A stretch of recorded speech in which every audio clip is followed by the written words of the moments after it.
Alô, seja bem-vindo. Você está na Docton TV, Conexão Empresarial. Hoje a gente vai trazer uma entrevista muito especial. Por quê? Porque é um assunto que, na realidade, é mais um bate-papo, que é uma área de meu interesse, que eu gosto muito e acompanho já há algum tempo. E a nossa entrevistada é uma pessoa que é especialista e tem muita experiência nessa área. Que área é essa? É a área da educação à distância. É isso aí, meu amigo. Educação à distância, não é que está provocando todo esse impacto nas novas formas e nas novas modalidades de educação no país. E então, a gente acha que é um assunto que não é um assunto que está fechado dentro da academia, dentro das escolas. É um assunto hoje que está tomando todos os espaços da comunidade, de negócios, de diversão, de prazer, na área de coaching, em vários setores de aprendizado. Como a gente vai hoje tentar trocar um pouquinho dessa experiência que a gente tem na área de educação à distância. Quem eu estou trazendo aqui, vou apresentar para vocês, deixa eu fazer mistério, professora Cinésia, tudo bem? Seja bem-vinda.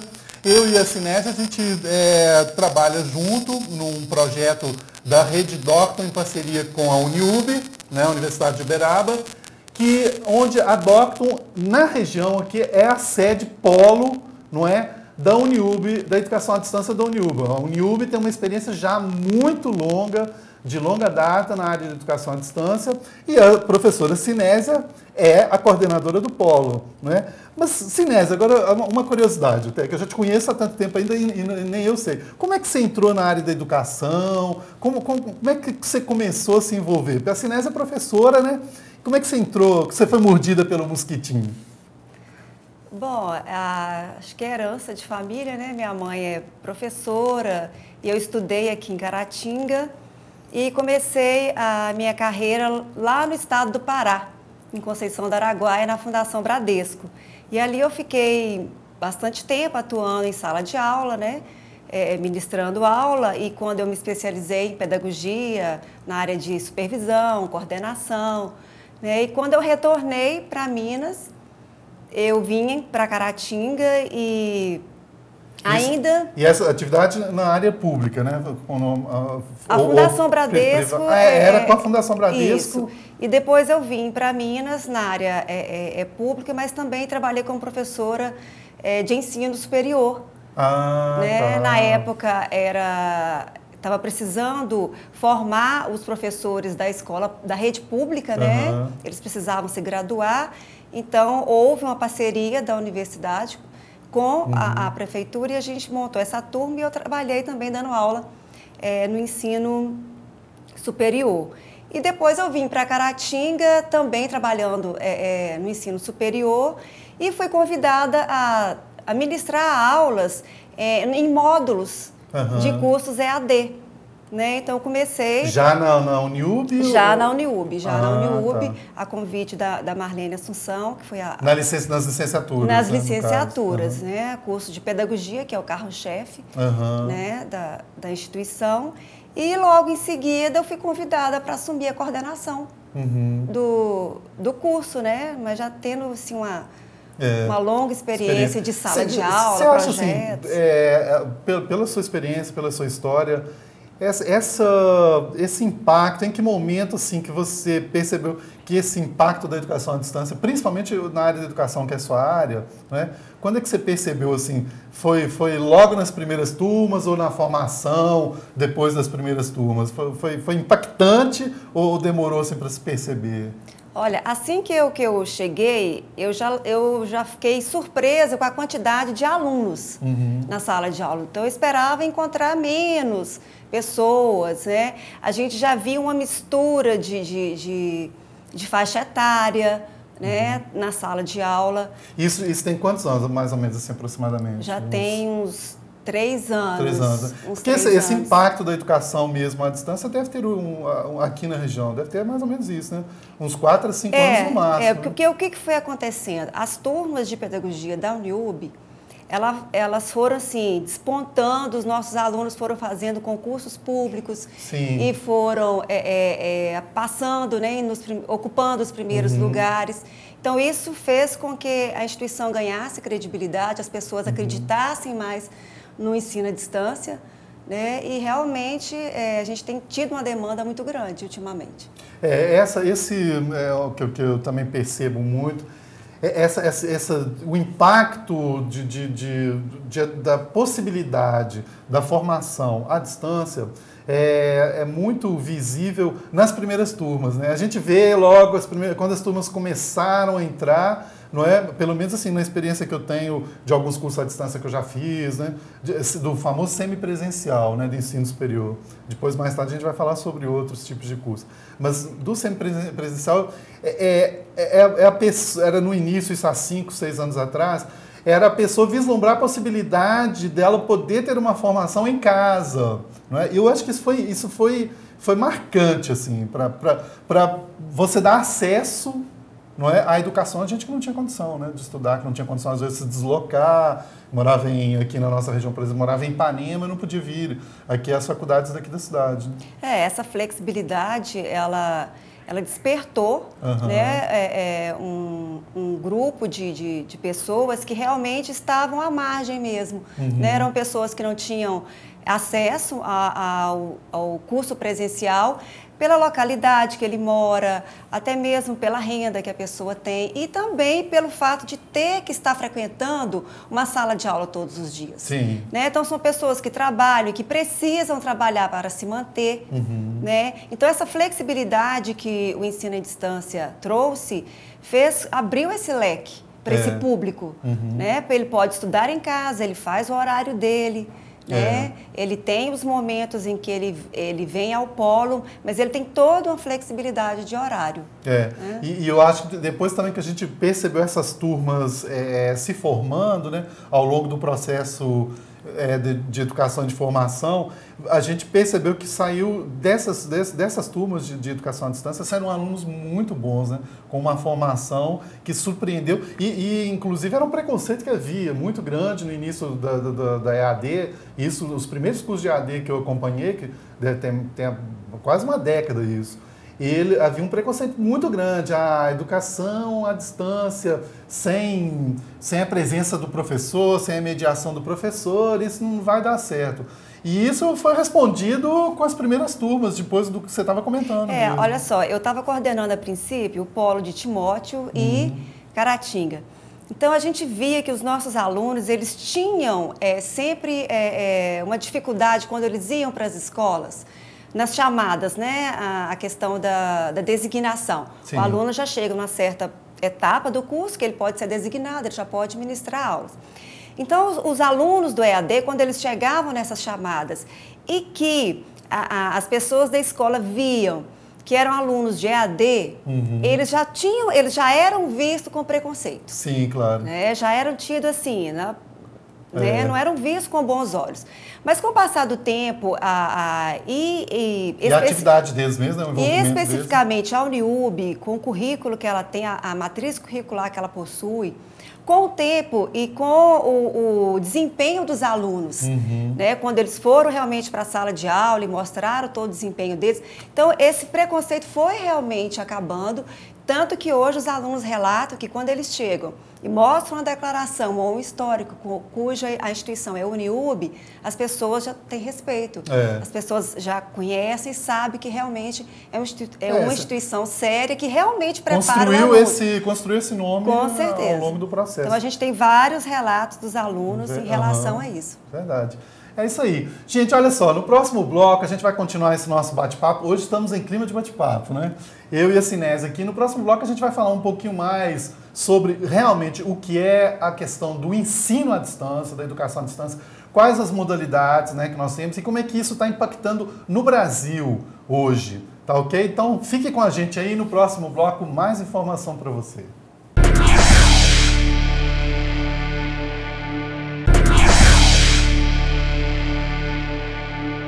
Voltamos, Conexão Empresarial, hoje trazendo um assunto, não é um bate-papo, um assunto que eu tenho certeza que você tem muita curiosidade de saber mais informações sobre educação e ensino à distância, ok? Olha só, eu estou aqui assim, com alguns dados que eu peguei, que eu acho que são interessantes, para que você entenda como é que está sendo esse impacto da educação à distância no Brasil. Por exemplo, existe, na realidade, hoje, quando você ouve falar sobre ensino à distância, o famoso EAD, educação à distância, você com certeza deve ter ouvido falar, provavelmente, de cursos de bacharelado, de licenciatura, em faculdades. Pois é, meu amigo, minha amiga, mas não é só isso. A educação à distância, ela é uma modalidade de ensino, não é? De forma de transmitir conhecimento, que ela não está fechada só dentro das faculdades, como eu tinha falado. Hoje, muitas empresas utilizam, né, esse sistema de educação, de ensino, de transmitir conhecimento, através da modalidade à distância. Ou seja, como é que a gente poderia traduzir isso? O que é, então, a tal da educação ou do ensino à distância?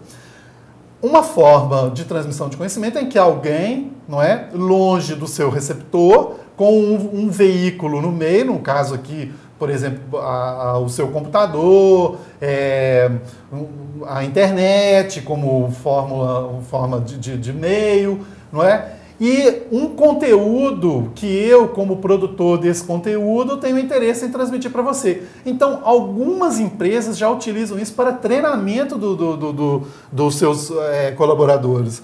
Estou aqui com a professora Sinésia, e isso é apenas uma parte do que é todo esse fenômeno da educação à distância. Né? Quer dizer, então você tem esses cursos livres hoje, a internet está cheia deles. Se você quiser, Sinésia, se você gostar de aprender violão, você pode ir na internet, procura lá que você vai encontrar. Eu já encontrei cursos para violão à distância, mas são cursos livres, que não tem nenhuma relação com a legislação do MEC, da área da educação. Né? Agora, dentro dos cursos que a gente chama regulamentados, não é? Que é o que a Docton, junto com em parceria com a Uniub, trabalha aqui em Caratinga, por exemplo, são cursos que têm uma regulamentação do MEC. Né? Para eles funcionarem, tem que seguir uma legislação. Né? E essa legislação, ela atende hoje a várias modalidades. Primeiro, as licenciaturas, como a professora Sinésia estava comentando com a gente no bloco anterior, que ela é professora da área de licenciatura, não é? Pedagogias, toda a área de história, matemática, física, química, não é? Temos a área dos bacharelados, né? Hoje a gente tem várias formas de bacharelado, de graduação dentro da educação à distância, e temos inclusive as pós-graduações, né? Chegando Sim. até MBAs e inclusive alguns mestrados que a gente tem. Só que tudo seguindo a legislação do MEC. É igual como se fosse um presencial, não é, Sinésia? E é importante a gente ressaltar isso, porque hoje o mercado ele está assim, ele foi, podemos dizer que invadido, né, por instituições que estão ofertando essa modalidade de ensino.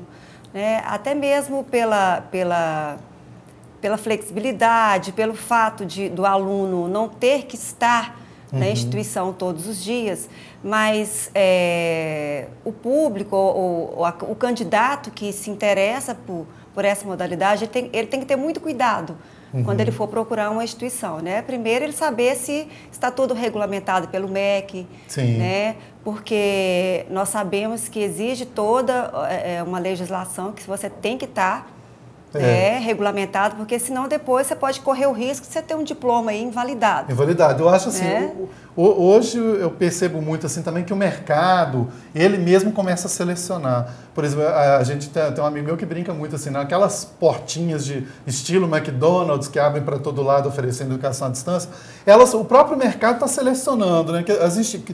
Eu lembro quando há 5, 6 anos atrás, por exemplo, dentro da área de educação à distância, a gente tinha uma oferta de instituições de todas as partes do Brasil. Né?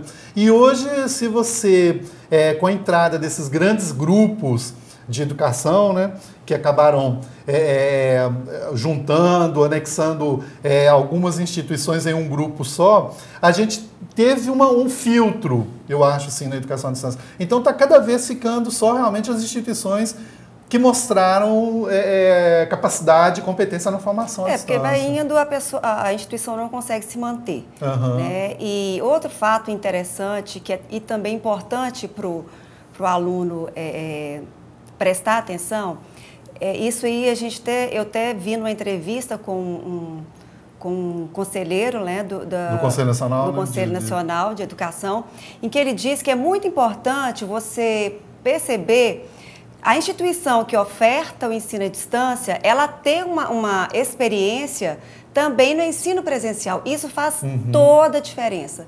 Então, nós temos tanto a Rede Docto, que é parceira da Uniub, quanto a Uniub, que tem uma história de longos anos no presencial. Né? E isso faz muita diferença, porque você conhece a legislação, você conhece como que funciona. Então, quando você liga para conversar, então você já sabe. Né? Então, se a instituição só oferta o ensino à distância, já fica um pouco mais difícil. Sim. Então, é importante o aluno também perceber esse detalhe que eu acho que faz toda a diferença. Inclusive é uma exigência até do MEC, que o MEC exige que a oferta à distância ela tem que ser igual à oferta presencial. Inclusive o seu diploma, né? O diploma de graduação, de pós-graduação que você recebe à distância, em lugar nenhum desse diploma está escrito que você fez a graduação à distância. Ele é o mesmo diploma de quem fez aquele bacharelado. Sim, né? a carga horária. A carga horária, tudo. Né? A grade curricular, isso. tudo, é verdade. Um detalhe assim, que eu queria também passar para vocês, que eu acho que é impactante, é um dado que eu estava vendo, por exemplo, existe hoje no Brasil, no ensino superior, cerca de 8 milhões de estudantes. Né?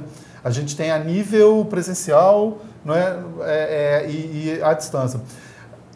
Hoje já a quantidade de alunos matriculados em graduações, pós-graduações, cursos livres, à distância, já está quase chegando à metade desse número.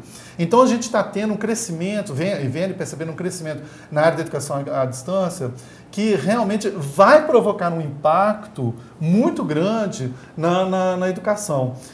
Agora, isso, eu acho que por trás disso, né, tem uma outra questão, que no próximo bloco eu queria aproveitar e explorar a Sinese aqui, porque é a área dela, é o seguinte, com relação ao módulo mesmo, né, a forma, né, para dizer de uma maneira mais leiga, que é transmitido esse conhecimento. Ou seja, né, os processos pedagógicos, eles, na educação à distância, são iguais aos processos pedagógicos do sistema presencial? Próximo bloco, a Sinese vai responder isso para a gente. Não é, Sinese? Com certeza.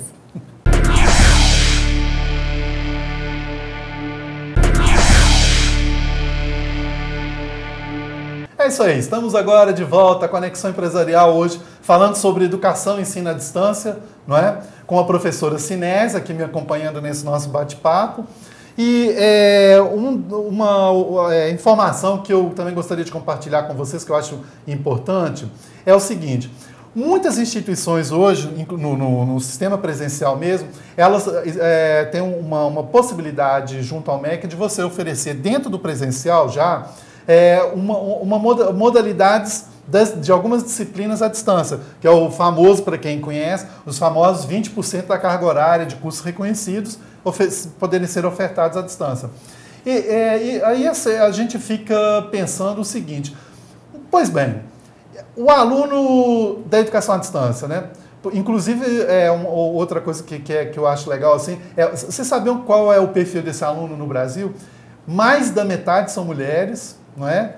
Grande percentual, mas assim, quase 70, 80% quase, de faixa etária acima de 30 anos, não é? E que trabalham. Esse aluno, ele é muito diferente do aluno que está no presencial. Apesar desses dados estarem mudando, né, Sinese? Então, está vindo hoje, as faixas etárias abaixo de 30 anos também estão já ocupando um espaço muito grande. Bastante, esse dado é de 2014. 14, me parece. A previsão é de que chegue a 50%, né? O público de entre 19 a 30 anos. A 30 anos, né? De 30 para cima, né? Isso. Uhum. Pois é, então, olha só, aí vem uma questão que é o seguinte, então você tem lá, você vai ofertar lá uma parte da carga horária semipresencial, não é? Dentro do presencial. Aí eu fico me perguntando assim, a estrutura, a forma, o modelo pedagógico do curso à distância, eles hoje são muito diferentes dos modelos presenciais ou se aproximam ou não há diferença? Olha só, a matriz curricular ela é a mesma, tanto que a Uniub fez reestruturou totalmente a matriz curricular dos cursos de licenciatura, até mesmo porque havia um índice de reclamação muito grande, até mesmo aqui na nossa região, na Superintendência de Caratinga, de Valadares, Teoflotone e Timóteo, porque a nomenclatura era um pouco diferente. Então, para você encontrar algumas disciplinas, ela estava dentro de um componente, então a Uniub desmembrou tudo isso aí e fez uma matriz curricular bem enxuta, que ela é exatamente como é exigido dentro da superintendência. E um fato interessante que a Uniub fez agora é a questão das entradas. Né? O nosso aluno, hoje, ele pode entrar em fevereiro, né? Então, nós estamos estudando o curso agora em módulos. Ah, sim, é isso que eu... Né? Então, esse formato do modelo pedagógico, ele não é mais igual ao modelo presencial. Não, ele está completamente diferente. A gente faz módulos, os alunos estudam por bimestre, antes era só o semestre, agora é por bimestre. Cada ciclo é um semestre, mas ele tem a possibilidade de entrar no primeiro bimestre, que é fevereiro, tem a possibilidade de entrar agora em abril, que é o segundo bimestre, entrar em outubro, ou em agosto, né, o terceiro, e entrar em outubro. Né? Então, nós temos várias entradas sem o aluno ter nenhum tipo de prejuízo, porque os módulos, eles são independentes. Então, eu faço o módulo do primeiro bimestre. Para eu fazer o módulo do segundo bimestre, eu não tenho que ter feito. Necessariamente não existe pré-requisito. Pré-requisito do primeiro. Exatamente. Então, eu entro no segundo bimestre, vamos supor que eu perdi a entrada de fevereiro, ou não deu para eu entrar, né? Então, eu vou entrar agora em abril, maio, sem nenhum prejuízo. E em algum momento que entrou em maio, vai voltar no fazer o primeiro módulo de fevereiro, tranquilo, no outro ano, né? No ano sem nenhum problema. Então, isso é mais dinâmico, é uma estrutura mais dinâmica. É extremamente dinâmico. Mas no ensino-aprendizado, esse modelo... Olha, os resultados, né? Vamos falar de resultados, que hoje é o que as pessoas buscam. Os nossos alunos do EAD, eles estão superando, principalmente, por exemplo, no ENAD, que é essa avaliação que se faz de toda a instituição.